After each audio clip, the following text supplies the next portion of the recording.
भारत माता की। भारत माता की। भारत माता की। राम राम साहब। शक्ति और भक्ति री परिचायक चैत्रीय नवरात्रा रे चौथे दिन माता कुष्मांडा रे स्वरूप ने मारो कोटि कोटि प्रणाम। बाढ़ाणे और जैसाणे रे वासियों ने मारी घणे मानसू। राम राम। मैं सबसे पहले तो बहन ममता जी को बधाई देता हूं। इतना शानदार संचालन कर रही है आप। मैं बहुत अभिनंदन करता हूं आपका। आज नवरात्रि के पावन अवसर पर मुझे सिद्धों और शूरवीरों की धरती एक बार फिर आप सबके दर्शन करने का सौभाग्य मिला है। ये वो धरती है जिसके वीरों की कहानियां आज भी सीमा पार खौफ पैदा करती है। जिस रेगिस्तान की गर्मी में अच्छों की हिम्मत दम तोड़ देती है, वहां आपके हौसले के सामने गर्मी भी कुछ नहीं कर पाती। ये जन सैलाब, ये जन समर्थन बताता है बाड़मेर की जनता बीजेपी को भरपूर आशीर्वाद देने का संकल्प ले चुकी है। इस चुनाव में आपका एक एक वोट विकसित भारत की नींव मजबूत करेगा। ये चुनाव दल का नहीं, देश का चुनाव है। इसलिए आज पूरा देश कह रहा है 4 जून 400 पार। 4 जून और मालानी की यही पुकार। फिर एक बार, फिर एक बार, फिर एक बार। भाइयों और बहनों, बाड़मेर हमारी पार्टी के वरिष्ठ स्वर्गीय जसवंत सिंह जी का क्षेत्र है। यहां के लोगों ने हमेशा मुझे बोला है, मोदी जी आप देश के दुश्मनों को सबक सिखाओ, बाड़मेर जिताने की जिम्मेदारी हमारी। आप इस बार भी पहले से ज्यादा वोटों से बीजेपी को जिताएंगे, ये मेरा पक्का विश्वास है। साथियों, कांग्रेस पार्टी ने 5-6 दशक से ज्यादा देश पर हुकूमत की, लेकिन देश की कोई एक बड़ी समस्या ऐसी नहीं जिसका संपूर्ण समाधान कांग्रेस ने दिया हो। राजस्थान के लोगों से बेहतर इस बात को कौन जानेगा। जिस राजस्थान के लोगों ने देश को अपने लहू से सींचा, उस राजस्थान को कांग्रेस पार्टी ने पानी के लिए प्यासा रखा। मेरी माताएं बहनें तपती गर्मी में रेतीले धोरों पर सिर पर घड़े रखकर कोस कोस चलकर पानी लेने जाती थी। हमारी बहनें यहां कहती थी, घी ढुले तो मारो कुछ न जासी, पानी ढुले मारो सब कुछ जासी। यानी पानी घी से भी ज्यादा मूल्यवान था। लेकिन 70 साल तक किसी ने इन माताओं बहनों की नहीं सुनी। जब आपने आपके बेटे मोदी को सेवा करने का मौका दिया, मैंने जल जीवन मिशन शुरू करके इस त्रासदी को खत्म करने का बीड़ा उठाया। जल जीवन मिशन से हमने राजस्थान के 50 लाख घरों तक पानी पहुंचाया है। लेकिन जितने दिन राजस्थान में कांग्रेस सरकार रही, उसने जल जीवन मिशन में भी जमकर भ्रष्टाचार किया। कांग्रेस ने राजस्थान तक पानी लाने के लिए ईआरसीपी परियोजना भी पूरी नहीं होने दी। वहीं हमारे भजनलाल शर्मा जी की सरकार ने 100 दिन के भीतर ही ईआरसीपी परियोजना को पास करवाया है। हरियाणा से पानी का समझौता भी हो गया है और हम लोग तो चाहे राजस्थान हो या चाहे गुजरात हो, हम लोग तो लाखा बंजारा को अपना आदर्श मानने वाले लोग हैं। हमारा संकल्प है कि हम राजस्थान के हर घर तक पानी पहुंचाए। साथियों, कांग्रेस की सोच ही विकास विरोधी है। ये लोग देश के सीमावर्ती गांवों को देश के आखिरी गांव कहते हैं। ये लोग सीमावर्ती जिलों को, वहां गांवों को जानबूझकर विकास से वंचित रखते थे। और आप हैरान हो जाएंगे, क्यों रखते थे, क्या तर्क देते थे। ऑफिशियली बताते थे, वो कहते थे कि सीमा के पास विकास होगा तो दुश्मन देश के भीतर आकर कब्जा करने की संभावना बढ़ जाएगी। ये शर्म की बात है कि नहीं भाई? क्या हम इतने बुद्धिल हैं कि हम बढ़िया रास्ते बनाए तो दुश्मन उस पर चढ़ जाएगा? क्या बात करते हो? शर्म आनी चाहिए आपको। आप मुझे बताइए, किस दुश्मन के कलेजे में इतनी हिम्मत है कि वो बाड़मेर की सीमा में घुसकर कब्जा करने की सोचे?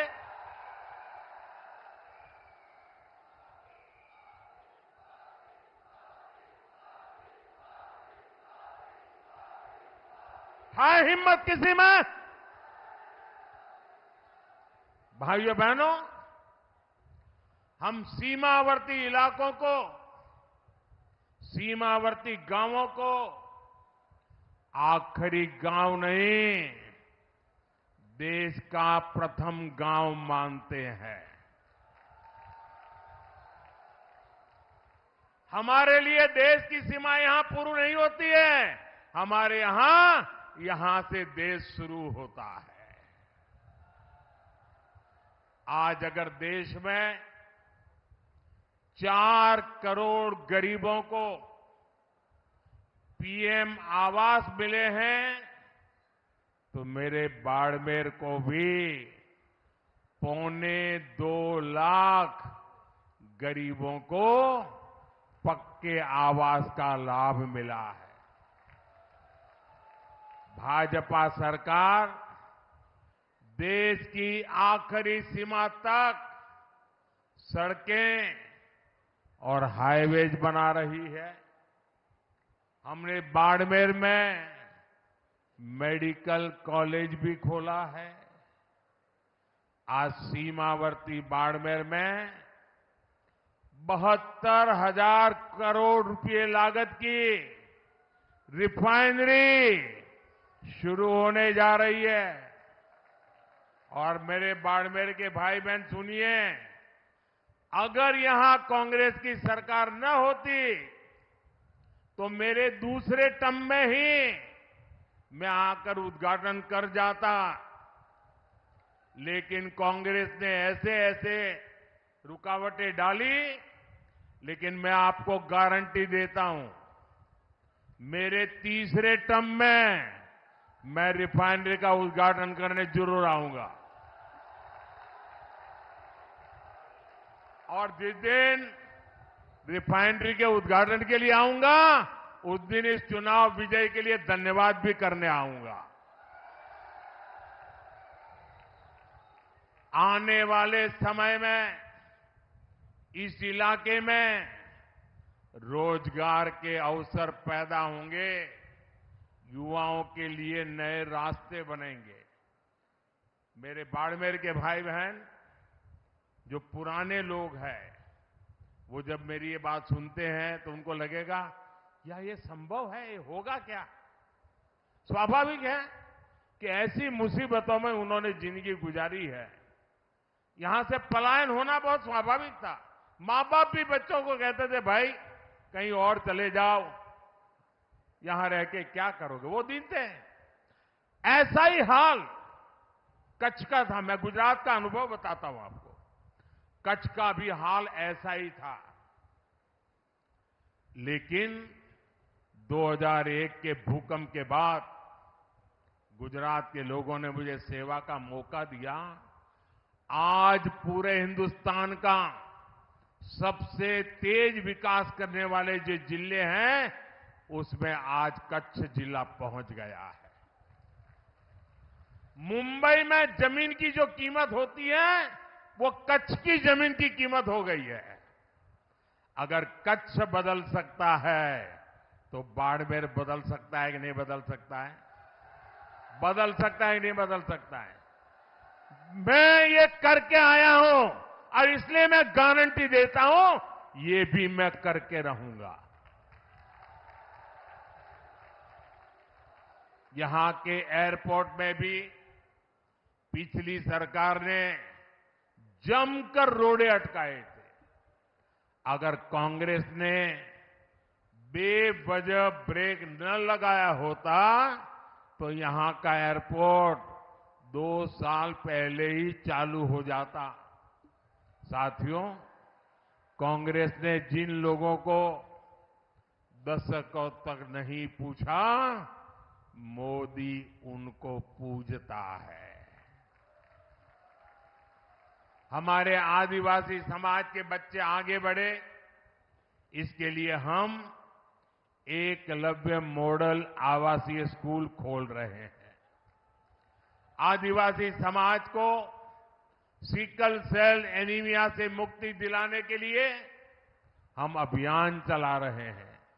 भाजपा ने आदिवासी समाज को सम्मान दिलाने के लिए देश को पहली महिला आदिवासी राष्ट्रपति दी है।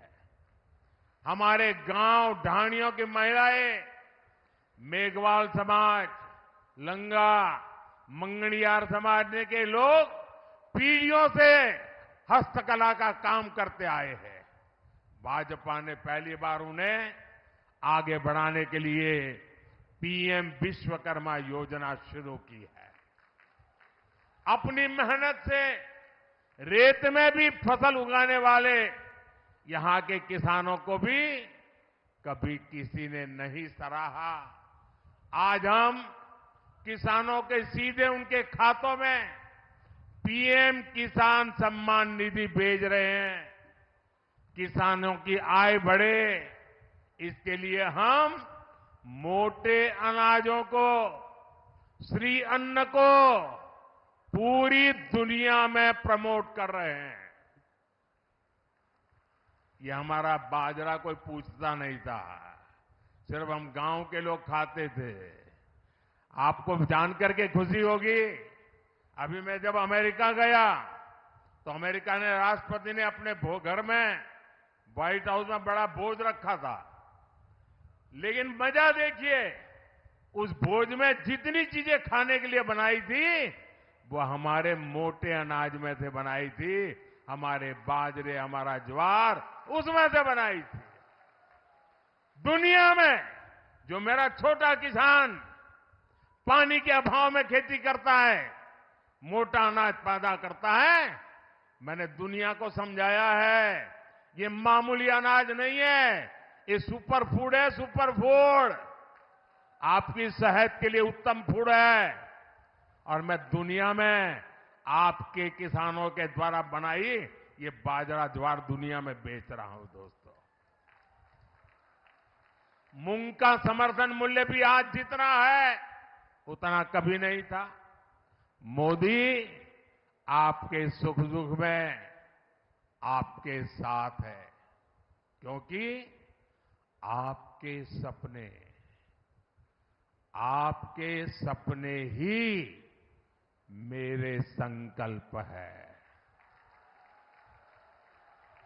साथियों, एससी, एसटी, ओबीसी भाइयों और बहनों के साथ दशकों तक भेदभाव करने वाली कांग्रेस आजकल एक पुरानी रिकॉर्ड बजा रही है।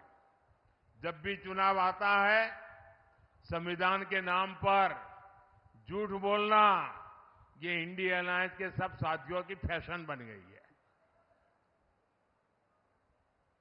वो कांग्रेस जिसने बाबा साहब के जीते जी उन्हें चुनाव हरवाया, जिसने बाबा साहब को भारत रत्न नहीं मिलने दिया, जो वो कांग्रेस जिसने देश में आपातकाल लगाकर संविधान को खत्म करने की कोशिश की, आज वो मोदी को गाली देने के लिए संविधान के नाम पर झूठ की आड़ ले रही है। ये मोदी है जिसने देश में पहली बार संविधान दिवस मनाना शुरू किया। ये कांग्रेस वालों ने संविधान दिवस मनाने का विरोध किया था। पार्लियामेंट में भाषण है उनका। क्या बाबा साहब का ये अपमान है कि नहीं है? संविधान का अपमान है कि नहीं है? इतना ही नहीं, ये मोदी है जिसने बाबा साहब से जुड़े पंच तीर्थों का विकास किया। इसलिए बाबा साहब और संविधान का अपमान करने वाले कांग्रेस और इंडिया अलायंस के झूठों से, उनकी गपबाजी से सावधान रहने की जरूरत है। और कांग्रेस वाले सुन लें, ये 400 सीट की बात देश की जनता ने इसलिए की है कि आपने 10 साल पार्लियामेंट में मुझे अच्छे काम करने के लिए रोकने की लगातार कोशिश की है। और इसलिए देश आपको, कांग्रेस को सजा देना चाहता है और साफ कर देने का मन बना लिया है। और जहां तक संविधान का सवाल है, आप मान के चलिए और मोदी के शब्द लिख के रखिए, बाबा साहब आंबेडकर खुद आ जाए तो भी संविधान खत्म नहीं कर सकते हैं। ये हमारा संविधान सरकार के लिए गीता है, रामायण है, महाभारत है, बाइबल है, कुरान है, ये सब कुछ हमारे लिए हमारा संविधान है। साथियों, भारत के खिलाफ ये इंडिया अलायंस वाले कितनी नफरत से भरे हुए हैं, ये इनके मैनिफेस्टो में भी नजर आता है। कांग्रेस के मैनिफेस्टो में तो बंटवारे की गुनहगार मुस्लिम लीग की छाप नजर आती है। अब इंडिया अलायंस में शामिल एक और दल ने देश के खिलाफ बहुत खतरनाक ऐलान किया है। उन्होंने अपने मैनिफेस्टो में लिखा है, जिस पोखरण की धरती ने भारत को परमाणु शक्ति से संपन्न किया, अब इंडिया अलायंस का कहना है कि हम भारत के परमाणु हथियार नष्ट कर देंगे, दरिया में डुबो देंगे। भारत जैसा देश जिसके दोनों तरफ पड़ोसियों के पास परमाणु हथियार हो, क्या उस देश में परमाणु हथियार समाप्त करना, इसकी सोच ये समाप्त करना चाहता है इंडिया अलायंस? क्या परमाणु हथियार समाप्त होने चाहिए? मुझे सबका जवाब चाहिए। क्या परमाणु हथियार समाप्त होने चाहिए? क्या परमाणु हथियार समाप्त होने चाहिए? मैं जरा कांग्रेस को पूछना चाहता हूं, आपके ये साथी, ये आपके इंडिया अलायंस के साथी किसके इशारे पर काम कर रहे हैं? ये कैसा गठबंधन है जो भारत को शक्तिहीन करना चाहता है? आखिर किसके दबाव में आपका ये गठबंधन हमारे परमाणु ताकत को समाप्त करना चाहता है? एक तरफ मोदी भारत को शक्तिशाली राष्ट्र बनाने में जुटा है, वहीं इंडी गठबंधन वाले भारत को कमजोर देश बनाने का ऐलान कर रहे हैं। माता तनोट राय की धरती के लोग क्या इसे स्वीकार करेंगे? कमजोर देश आपको मंजूर है? शक्तिहीन देश आपको मंजूर है? क्या ऐसा सोचने वालों को सजा देंगे? इस चुनाव में सजा देंगे? कमल पर वोट दबा करके उनको सजा देंगे? और इसलिए पूरे देश के लोगों को इंडी गठबंधन से सतर्क रहने की जरूरत है। साथियों, जिस भारत मां के लिए हम अपने जीवन की परवाह नहीं करते, ये कांग्रेस पार्टी उसे सिर्फ एक जमीन का टुकड़ा मानती है। और इसलिए कांग्रेस के राष्ट्रीय अध्यक्ष राजस्थान की वीर भूमि में आकर कहते हैं कि मोदी ने कश्मीर से 370 हटाया तो राजस्थान से उसका क्या लेना देना, क्या वास्ता? यहां आकर के बोल के गए। ये राजस्थान की राष्ट्रभक्ति पर ऐसा सवाल करने की हिम्मत करते हैं? जिस राजस्थान के वीरों ने सीमा पर कश्मीर के लिए सीने पर गोलियां खाई, उससे पूछते हो कि कश्मीर से क्या वास्ता? इस बाड़मेर के सपूत भीखाराम मुंड ने करगिल युद्ध में अपना बलिदान दे दिया था। और कांग्रेस कहती है कि कश्मीर का राजस्थान से क्या वास्ता? जिस राजस्थान में, कश्मीर में जन्मे बाबू साहब रामदेव जी की घर घर पूजा होती हो। उससे पूछते हो कि कश्मीर से क्या रिश्ता? जब कश्मीरी हिंदुओं को उनके घर से खदेड़ा गया था, तब कितने ही परिवारों को राजस्थान ने बसाया था, गले लगाया था। और ये पूछते हैं कि राजस्थान का कश्मीर से क्या वास्ता? अरे उनको पता नहीं होगा। करगिल के लोग ईरान गए थे और ईरान में कोविड की भयंकर महामारी में फंस गए थे। उनको वापस लाना था, कोविड के साथ लाना था, बड़ा संकट का काम था। उनको हिंदुस्तान ला करके कहां रखे? देश को जान करके गर्व होगा, ये मेरे राजस्थान की वीर भूमि है। जैसलमेर में ईरान से लाए गए कोविड के वो सारे लोग जो करगिल के रहने वाले थे, वहां वो माइनस टेम्परेचर में रहते हैं, यहां 35-40 डिग्री टेम्परेचर में महीना भर रहे। जब ठीक हुए तब राजस्थान ने उनको घर वापस भेजा था। ये है मेरा राजस्थान। कांग्रेस भारत को भाषा, प्रांत, जात पात में तोड़ना चाहती है। इसलिए आपको इस चुनाव में कांग्रेस को फिर एक बार सबक सिखाना है।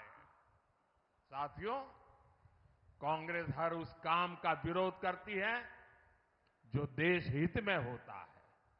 कांग्रेस हर उस ताकत के साथ खड़ी हो जाती है जो देश विरोधी होती है।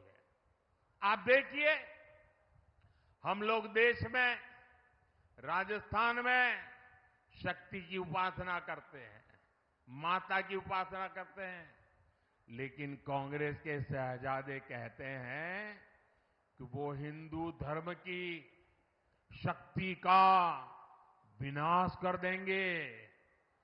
अरे मेरी माताओं बहनों की ताकत तुम नहीं जानते हो। किसी मर्द को आगे नहीं बढ़ाने पड़ेगा। इस शक्ति को नष्ट करने वालों को ये मेरी माता बहनें ही निपट लेगी। देश में राम मंदिर निर्माण का पुनीत पावन काम होता है, कांग्रेस उसका भी बहिष्कार करती है। और कांग्रेस करती क्या है? कांग्रेस रामनवमी की शोभा यात्रा पर राजस्थान में पत्थरबाजी करने वाले दंगाइयों को संरक्षण देती है। देश में घुसपैठिए आते हैं तो कांग्रेस उनका स्वागत करती है, लेकिन भारत विभाजन का विरोध करने वाले हमारे दलित और सिख भाई बहनों को नागरिकता देने वाले सीएए का ये विरोध करते हैं। मैं आपसे पूछता हूं, क्या कांग्रेस एक भी सीट राजस्थान से जीतने की हकदार है क्या? हकदार है क्या? एक भी सीट बचनी चाहिए क्या उनकी? इस बार तो उनकी सीटों की जमानत जानी चाहिए भाइयों। जाएगी? साफ कर दीजिए उनको, ये सुधरेंगे नहीं। साथियों, 26 अप्रैल को राजस्थान और देश के भविष्य के लिए एक बहुत बड़ा दिन है। और मैं रिफाइनरी के उद्घाटन के लिए जब आऊंगा तब आपको मैं याद कराऊंगा कि इसका महत्व क्या है। भारतीय जनता पार्टी ने बाड़मेर से कमल की जिम्मेदारी भाई कैलाश चौधरी जी को दी है।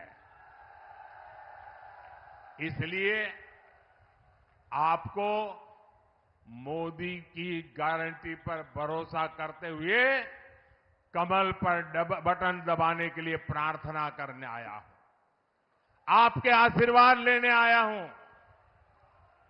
मेरी माताएं बहनों के आशीर्वाद, मेरे नौजवानों के आशीर्वाद, मेरे बुजुर्गों के आशीर्वाद, धानी धानी मेरे किसान भाई बहनों के आशीर्वाद, यही मेरी ऊर्जा है, यही मेरी ताकत है। चाहे जितनी गर्मी हो, 26 अप्रैल को सुबह सुबह ही कमल का फूल खिलना चाहिए। खिलेगा? और इसलिए मेरा अनुरोध है, पहले मतदान फिर जलपान, पहले मतदान फिर अच्छा, मेरा एक और काम करोगे? जरा हाथ ऊपर करके बताइए, करोगे? सबके सब करोगे? माताएं बहनें भी करेगी? देखिए, पहले तो मैं राजस्थान में बहुत घूमा हूं, सब दूर जाता था, संगठन का काम करता था, इन सबके साथ कंधे से कंधा मिलाकर के काम किया है। लेकिन अब आपने इतना काम दिया है कि मैं सब जगह पे जा नहीं सकता हूं। तो मेरा एक काम करोगे? घर घर जाकर बताइएगा कि अपने मोदी बाड़मेर आए थे और मोदी ने आपको प्रणाम कहा है। मेरा प्रणाम पहुंचा दोगे? हर परिवार में मेरा प्रणाम पहुंचाओगे? हर माता बहन को मेरा प्रणाम पहुंचाओगे? हर बुजुर्ग को मेरा प्रणाम पहुंचाओगे? जब इन सबको मेरा प्रणाम पहुंचेगा ना, तो वो मन से मुझे आशीर्वाद देंगे और वो आशीर्वाद मुझे ऐसी ताकत देगा कि विकसित भारत का सपना पूरा करने के लिए मैं अपनी पूरी ऊर्जा लगा दूं। मेरे साथ बोलिए, भारत माता की, भारत माता की, भारत माता की। बहुत बहुत धन्यवाद।